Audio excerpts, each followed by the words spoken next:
Hello friends, this is Satvinder Bhatia from Sukhmani Immigration Services, Brampton, Canada. I'm a regulated and licensed Canadian immigration consultant.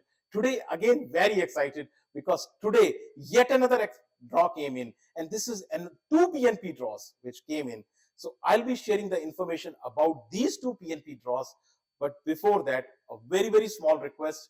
If you are new to the channel and have not subscribed yet, please do consider subscribing. We talk a lot about Canadian immigration news, update, tips and tricks on this channel. If you like the video, please share it with your family and friends so that they can also benefit. Please press the bell icon so this video comes to you immediately when we upload. Just remember one single thing. This channel is dedicated to Canadian immigration. Anything happening on Canadian immigration, you will get it right here. So with that, let's move on to the two PNP draws. As usual, I am going to start with none other than Ontario. It's because Ontario is king of PNP. You cannot compare. No province can compare with Ontario. And that is the reason I always start with Ontario. So Ontario has come up with another PNP draw, and this draw is OINP, Ontario Immigration Nominee Program, fourth skilled trade draw. Yeah, fourth skilled trade draw came in. So I'll be sharing the information about this. But before I let you know what this draw is, what is skilled trade, let me tell you the categories of the OINP program. So OINP program basically is divided into three broad categories: express entry linked, then expression of interest, and the third one is entrepreneur category. These are the three broad categories. Under the express entry linked, which we are going to talk, it is linked to federal express entry. So you need to have a profile in the federal express entry to get into this express entry program. So this program, express entry program or express entry linked OINP program, is divided further into three categories. These categories are human capital priorities, Ontario skilled trade, and the third one is French speaking skilled worker. These are the three categories. We are going to talk about Ontario skilled trade. Remember, this category is express entry linked. So it means that you need to have a profile. You must have a profile in the federal express entry. If you do not have the profile in the federal express entry, you will never get into this category. You will never get what is called as notification of interest. So notification of interest comes into your express entry profile. You will get it only if you have the profile into the federal express entry. Once you get the notification of interest, then only you can go ahead and make the profile into the Ontario. So now, this is the basic structure of the OINP. Now, let me tell you our answer to the question which I get so many times. What is skilled trade? A very common question. What is skilled trade? So skilled trade basically is a set of occupations, all those occupations in which you need three things: a technical education, number one. You need specialized training. It's not a normal training. It's not a normal education. And thirdly, you need hands-on practice, hands-on experience. These are the three ingredients of skilled trade. So not just the theoretical knowledge, you need the practical skills also. So you work with your hands. That is skilled trade.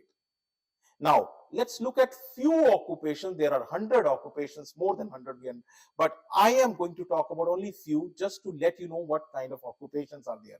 So a common occupation is electrician, plumbers, welders, carpenters, HVAC technicians. Then we have heavy equipment operators, we have machinists, and we have automotive service technicians, construction supervisors, cooks, and chefs. So all these you can see here, they are all part of skilled trade. Every occupation which is there requires to have knowledge, a specialized education and training, and also hands-on practice. So this is about the skilled trade.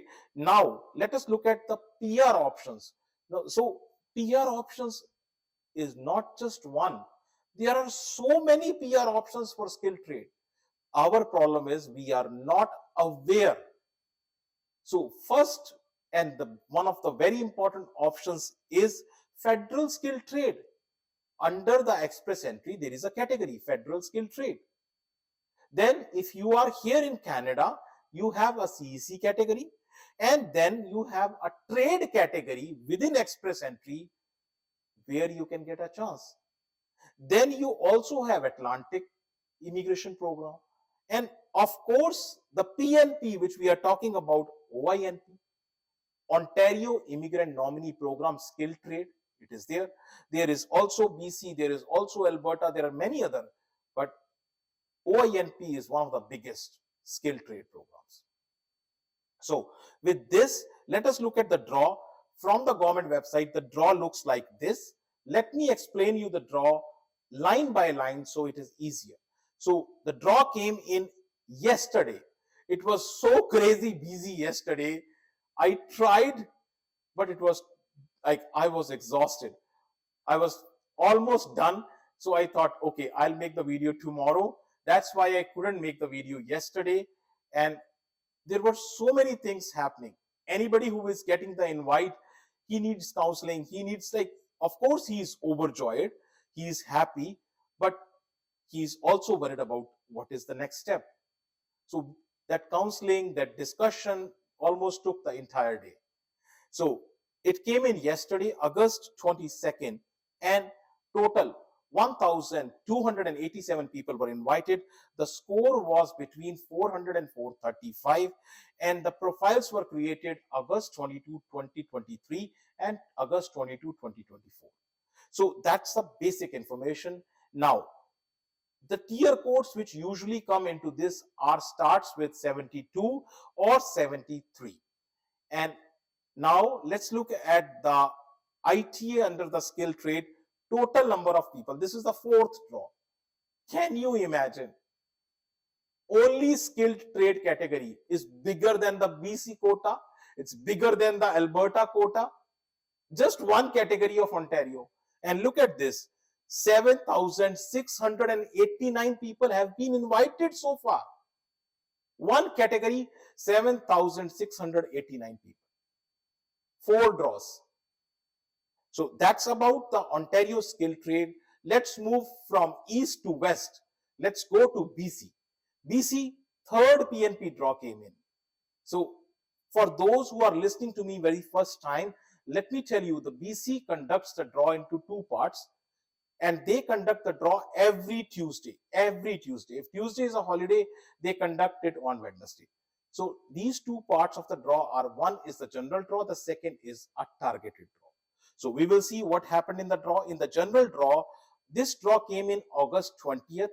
Again, 2 categories, general category and targeted. So under the targeted category, construction, healthcare and early childhood educator, they are targeted. So let's understand the draw, what happened in the draw. So now the draw came in August 20th and 156 people were invited. Out of them, 83 people were under the general draw, draw 1. Under draw 2, 73 people were there. Out of 73, so 38 people were under the early childhood educator, and then you have healthcare workers 15, construction 20. So let's look at the numbers. BC snapshot. Snapshot is all the draws till date. Each and every draw which happened in BC right in front of your eyes. So total 4,393 people are invited. But looking at the date by date draw, you will not get what's happening. Let us split this into month-wise. If we look monthly, what is happening? In the month of January, almost 1,000 people were called. February, 800. March, 650. April, 425. May, 304. June, 200. So till June, it was a constant decreasing graph. But July, it picked back again. August, it picked back again. So this is the situation. If you look graphically, it went all the way down till June. So July it picked back, and I am hoping it will at least be better than the July month. August month will be better.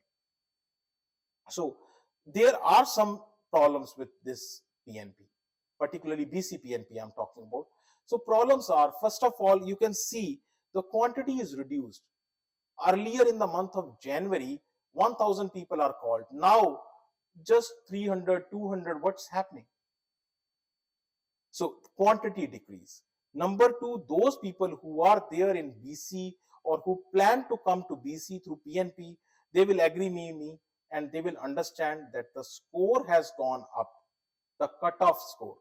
The cutoff score has gone up, and that's why a lot of people are not able to make it. And selective categories. You saw that this time veterinaries are not called. So another problem, processing time. The processing time has increased a lot. At least 3 to 4 months of processing time has increased. So those files which we are doing for BC, we get so many phone calls, what's happening with my file?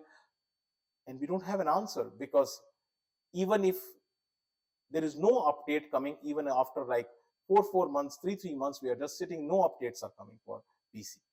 So that's the situation, long processing time. And again, there are so many categories, so many PNPs, different sections. You have any kind of immigration problem, you can reach out to us. You need to discuss your case. You have a refusal, appeal, any kind of cases, you can come back to us and book an appointment. You can discuss your case one-on-one. Our office is located in Brampton. Address, email ID, phone number, everything is shared right here with you. Very important. If you have still not subscribed to the channel, please do consider subscribing. Our team puts lots of effort in bringing all this information to you. Thank you very much for watching the video. Thanks.